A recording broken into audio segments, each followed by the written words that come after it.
Interview ito kay Congressman Edgar Erese. Pinapaliwanag niya yung nangyari sa 2026 budget.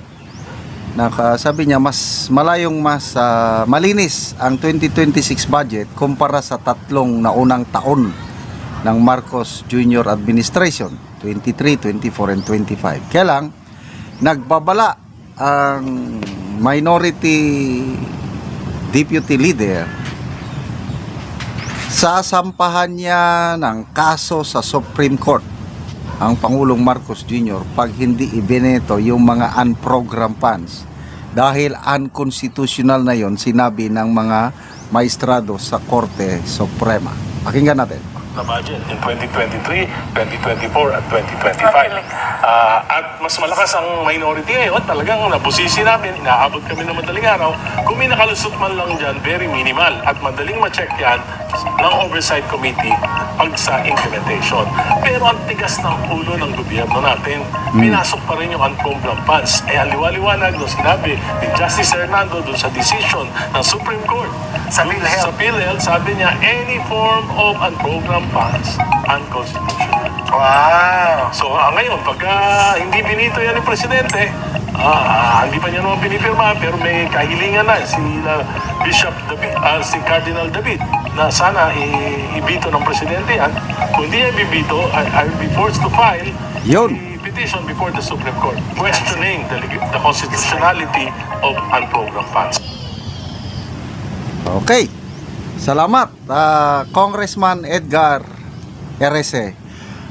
May pag-asa pa ang ating bansa habang may mga kongresistang katulad ni Congressman Edgar Erese. At in fairness, sa mga minority, nandyan minority sina Congressman De Lima, Congresswoman De Lima, Congressman Shell Jekno, Sendanya, Makabayan Black, mga minority na pumipigil sa hindi magandang ginagawa ng majority. Biruin mo yon, sa pag-ratify ng BICAM report, hindi na nila pinagsalita ang mga minority congressman. Garapalan talaga. Ang rules ng Kamara, dapat yung mga ganon, pinagdidebatehan ng maigi at i-allow ang mga congressman to explain their vote, lalo na yung those who will voted no. Wala, diretso, ayes, nays, mga ganon lang. In less than 2 minutes na ratified yung budget sa Kamara. Karapal sila eh. I don't know kung ano. Salamat naman lang at medyo nag-improve ang budget natin ngayon. Kaya lang, ang laki pa rin yung naisingit na unprogrammed funds. 243 billion. Yung binanggit na nga ni Congressman Erese, binanggit na ni Justice Hernando na any form of unprogrammed funds is unconstitutional. Laki yung unprogrammed funds, 243 billion. Kaya siguro, ayun, salamat sa mga religious leaders. May mga koalisyon sila. Isa na yan si Cardinal David plus mga kasamahan pa niya na nananawagan sa Pangulo na i-veto yung unprogrammed funds. Dito mo makikita ngayon ang political will ng Pangulo. Last year, kung ibineto lang niya yung mga budget insertion, hindi sana ganito kalala ang korupsyon ngayon. Kaya lang, wala eh. Pinag-aralan ko 4,057 pages ni review. Nagbeto man kakaunti, 29 billion lang, perma diretso. Kaya sinasabi nila na liable siya sa pinirmahan niya ng mga budget insertion. Kaya I just don't know what will happen to the president pag alis niya sa pwesto. Nakikita ko na, I hope I'm wrong, kaliwat kanan ang kasong isasampa sa kanya.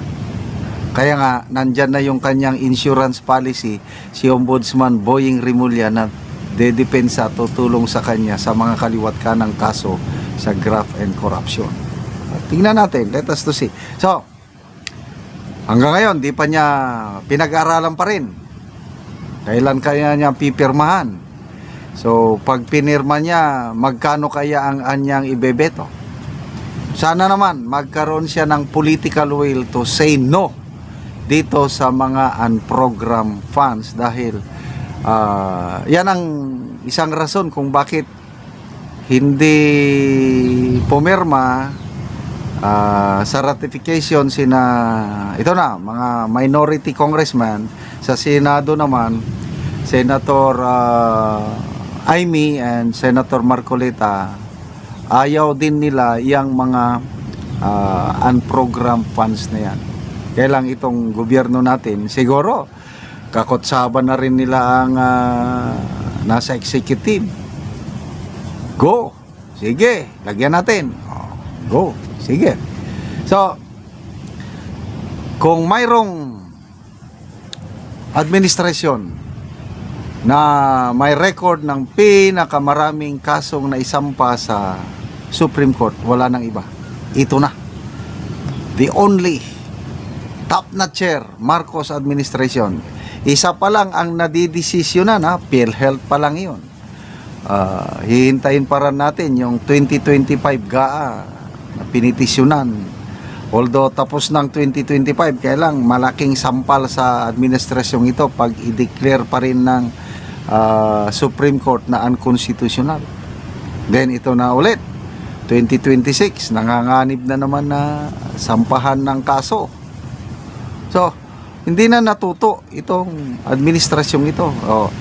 Si Executive Secretary Ralph Recto naman, sinampahan na siya ng kasong plunder. Palusot pa siya. Wala akong kasalanan. Sinusunod ko lang ang utos ng Kongreso sa akin. Tell it to the Marines. Tignan natin. Sana mag-prosper ang plunder case na isinampa kay Recto sa Ombudsman. Deserving naman pala talaga si Flavi, Father Villanueva.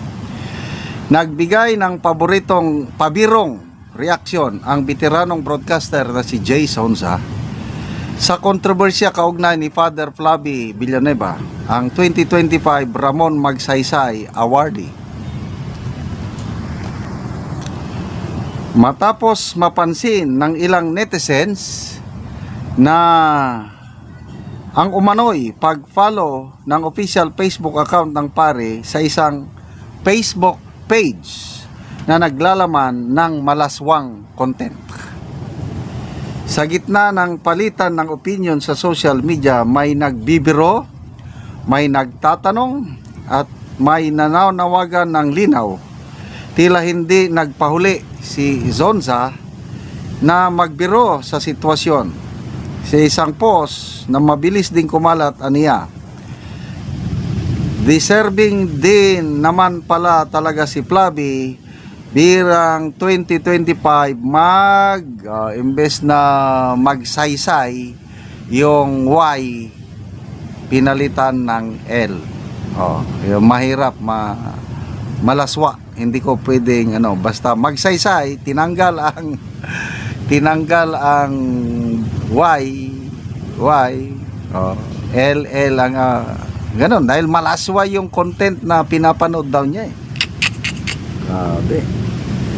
Wala pang opisyal na pahayag si Father Flavi kaugnay ng naturang pag-follow up, kaya't nananatiling usaping online ang kontrobersiya.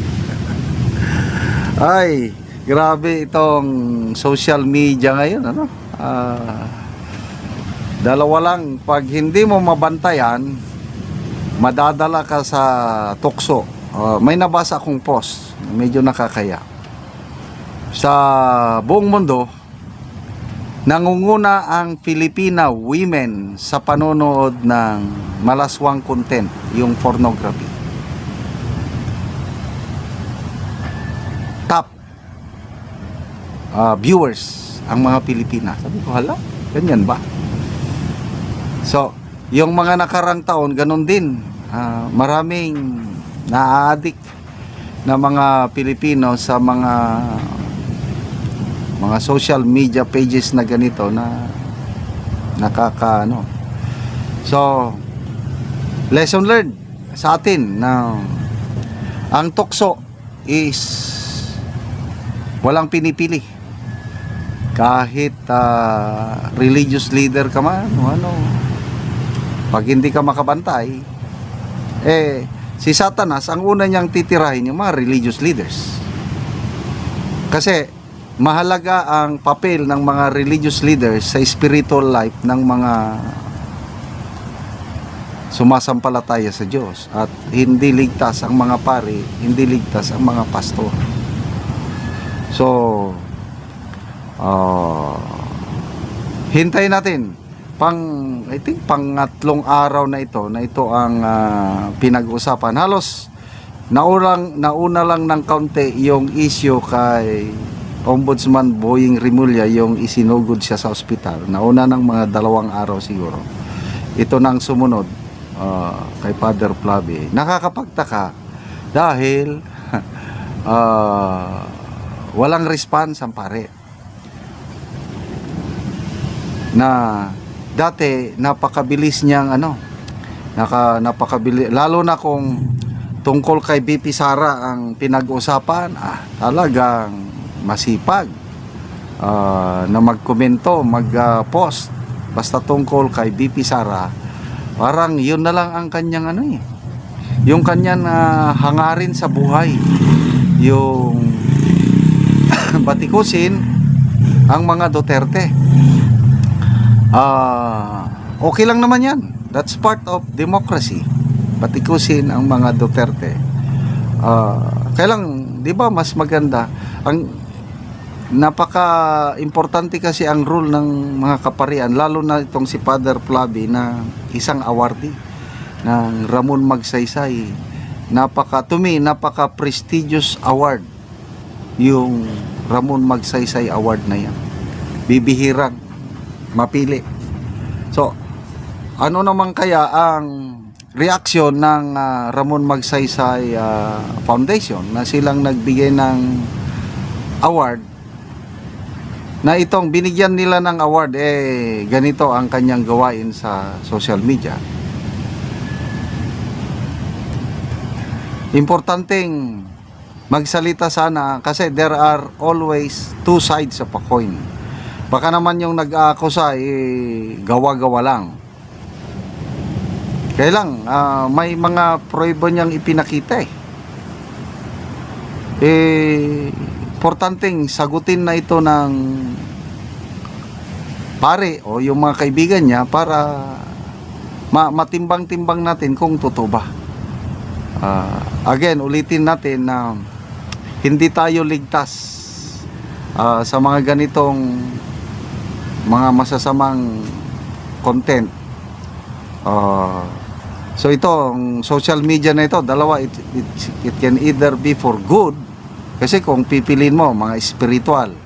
Ako every morning, yung devotion time ko, punta ako sa YouTube, social media. Ang daming mga naipost na mga Christian songs. Yun na.